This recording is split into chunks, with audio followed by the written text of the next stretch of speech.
Hey there everybody, it's Russ. In this video, we're going to take a look at the Bombtrack Munroe cargo bike, a fun and functional small cargo bike that does not break the bank. Lots of interesting things going on with the Munroe cargo bike, so let's get into it. One of the interesting things is the material. It's made out of 6061 aluminum. Both Nolan and I had posited that aluminum is making a comeback, and I think this is an interesting application for it. I don't know my metallurgy well enough to tell you how that ranks compared to steels and other aluminums, but I will say that this is a size large, and as you see it here with the rack, with the pedals, with the basket, it weighs in at 37 pounds, which, compared to a road bike or a gravel bike is a lot. But compared to other cargo bikes, it's actually relatively svelte. Like I said, this is the size large, and we'll get into the sizing a bit later on in the video. Its stated capacity for both the rider as well as the load is 140 kilograms, so about 300 or so freedom pounds. And I believe the rack is rated for about 30 kilograms, so about 60 pounds. And what you're thinking, what does this bad boy cost? Surprisingly, I feel like it's surprisingly affordable for a cargo bike. The prices I've seen here in the EU hover around 1,600 to 1,700 euros. And that is for a complete bike, for a rideable bike, not just the frame. You don't have to buy any other parts. You unbox it, and then you can start having fun with it.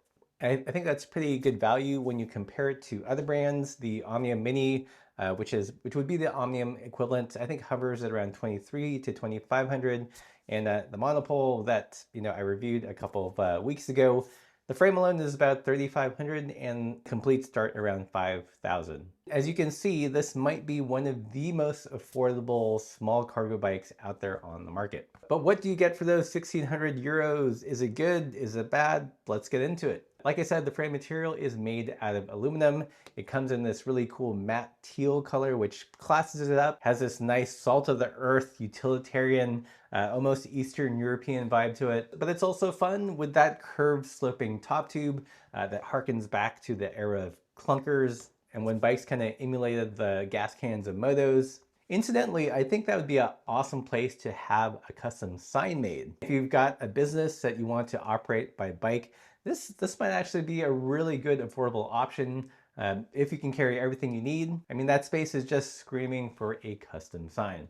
Personally, I think if this bike existed when I was doing photo shoots by bike, this would have been a great contender. So the bike uses through axle mounts, front and rear.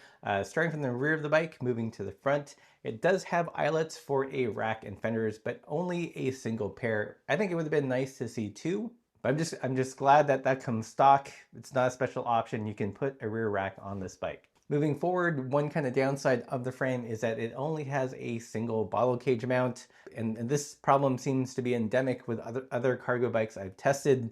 They kind of assume that you're not going to drink much when you're riding a cargo bike, or you're going to carry the water in the front load. I feel like more water bottle mounts is always more better, or at least some creative placement of the water bottle mounts on the side of the rack or the side of the head tube. I mean, there's real estate there, but let the people drink. As it is, if I were to add more water carrying capacity, I'd probably have to use something like a stem bag and strap it to the basket. That would actually be a pretty good place to have water bottles just either side of the basket. Let's talk tires. What kind of shoes is this bike rocking? In the front, you've got a 20-inch 2.3 tire by Kenda, and in the rear, another Kenda tire, the Kenda Quick, at 27.5 by 2.2 inches. So some nice big and supple tires. It'll help cushion the load on rough roads or even on some mixed terrain. Moving forward, the cockpit was okay. This is not the stock cockpit, by the way. I swapped it out almost immediately. The handlebars were this flattish mountain bike bar with, I think, like 8° of sweep. My hands just want a more ergonomic position. So at first I swapped it out for the Ritchie Coyote bars, but the reach was still too long because this is kind of a longish bike. So ultimately, I think the best bar I've tried on this bike are the Sklar PBJ bars, which have an immediate sweep back, so it shortens that reach, makes you a little bit more upright. But the sweep isn't so far back that it makes it a little sketchy on mixed terrain. Like I mentioned, the grips are meh. I'd swap them out either to our sweet and supple ESI grips or some ergons. Looking at the drivetrain, this is one of the more unassuming, but actually one of my favorite parts about this bike. It is really well thought out. It's not sexy, but it gets the job done, and it gets it done well. The crankset is Bombtrack branded. The chain rings are 3622 square taper. The BCD is 10464, and you'll notice that the chain rings aren't riveted, so you can swap them out as they wear out, or if you want to manipulate the gearing a little bit higher or a little bit lower, you can do that. The arms are 170, which are a little long for me, but at least they're not like 172.5 or 175, even on the size large. Moving to the back, you have an 11 to 36 cassette in 9 speeds. 9 speeds ain't dead, y'all. The shifters and the derailleurs are by Microchip. Super functional, not sexy, but they get the job done. Looking at gear calculator, the spread is 17 to 92 gear inches, so a nice wide spread. Shifting, in my experience with the Microshift setup, is super reliable, just slaps it into place. Maybe it lacks a little crispness if I try to be super anal about it. But you know what? I'm totally fine with that. I'd rather have more functional range than, shift refinement or bling parts for a bike like this. So here, I totally applaud Bombtrack for the spec choice, putting functionality over fashion. I mean, they could have slapped some random one by that's overgeared for a cargo bike, but this feels well thought out. Another great addition is the double kickstand. As I've become more of a connoisseur of small cargo bikes, the more I've realized how important a good double kickstand is. Omnium uses a great one on their cargo bikes, and so does this. I'd say it's about par in quality. No one wants to be looking for something to lean on when you're putting a heavy load on the bike and you've got these swept back bars, and it just doesn't sit flush against a wall. Kudos to them for speccing out with a really nice double-legged kickstand. Talk about the platform, it bolts onto the head tube with some 4 pretty herky bolts, and is fine by itself, but I think a little bit useless. You could strap things onto it, but I think the move is to get a crate. I saved this veg cart crate from the dumpster and zipped it on, and instantly it turned the bike into the super functional paperboy bike on steroids vibes. To keep the cargo in, I'm using just like a random cargo net. I think it's from Topeak, and it works great, and it makes the bike way more functional because you don't have to deal with bungees or ratcheting straps. Just put stuff in the crate and put the cargo net over it. I've carried all sorts of things like this, like my backpack, random packages I'm picking up. The cargo net really makes it flexible, so even if something protrudes from outside the crate, it can still hold it down fairly securely. One thing that's become a big priority for me with a small cargo bike is that it's got to fit in the elevator, and a small Euro Spanish elevator at that. So that means I have to be able to wheel it up on its rear wheel and it not hitting the top or hitting the sides of the elevator. And this bike does it even with the crate. If you live in an apartment and want a cargo bike, this is one to keep on your list. So I know what you're thinking, how does it handle? The rear is 440 and the trail is fairly low at 48. What this translates to is that without load, the steering can feel a little light. I wouldn't say as light as a Brompton. I think an unloaded Brompton definitely feels more squirrely. However, once you get a load on it, it feels shockingly normal. I mean, that's one of the advantages of a low trail bike, that once you put a load on the bike, that squirrely 48 feels more like a normal, like 65. The steering, in my opinion, feels fairly neutral. It doesn't feel floppy, at least with the loads I've carried with it. It's not the jumpiest bike, but I do feel like it still is fairly responsive. I love combining it with a wide swept back bar because you can really honk on the bike on the climbs, and it feels like a cruiser. In terms of the tires, I think they roll really well on pavement, but also have enough volume to work on mixed terrain. While probably not meant to be a touring bike or a gravel bike, I don't see why you can't take this on an overnighter or another tour if the terrain isn't too technical. One of my first rides with the bike was actually taking it on a gravel loop with some friends, and it performed surprisingly well. The plumb tires rolled over most of the terrain without a problem. The only time that it became an issue was when there was like a big rut and the small wheel got a little stuck. But other than that, it just felt like a normal bike. Suffice to say, however, it is not a race bike. This isn't the ideal tool for a spicy group ride. I think if you run a business and your loads fit within a big crate, then this is a compelling option. If you've got a little fur baby, as long as it doesn't exceed 30 kilograms, then you can take your fur baby with you on a ride or do some extreme picnicking. Lots of positives with this bike. What are the negatives? First off, for me, the handlebars and grips are kind of immediately swappable. Again, this is a matter of taste.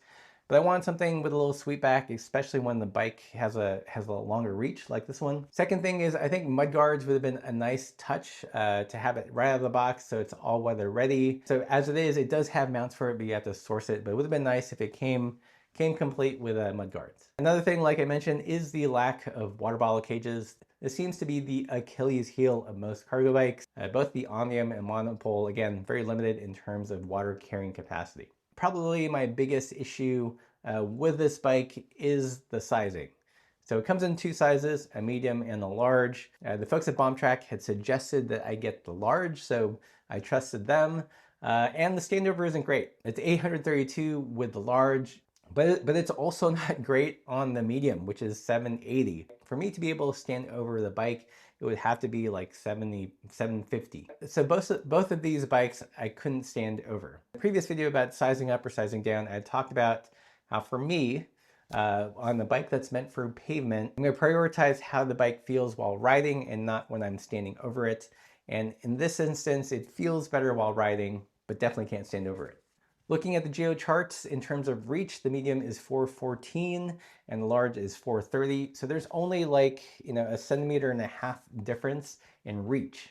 But in terms of stack, which I think is the tougher number to fix if you've got a problem with it, the medium is 567 and the large is 612. That's like a 50 millimeter difference in stack. So I can see why they recommended the large, because I do tend to run my bars level with the saddle, and the large makes that possible. If I had sized down to the medium, I'd have slightly less I'd have slightly less bike that I couldn't stand over, but then the bars would be too low. So in this instance, it's not perfect, but I do feel like the large gives me a better riding position, especially with the swept back handlebars that help mitigate the extended reach. Okay, so at the end of the day, this bike is super fun to ride. It feels like an oversized paperboy bike or a cruiser with a ginormous basket, extreme basket packing.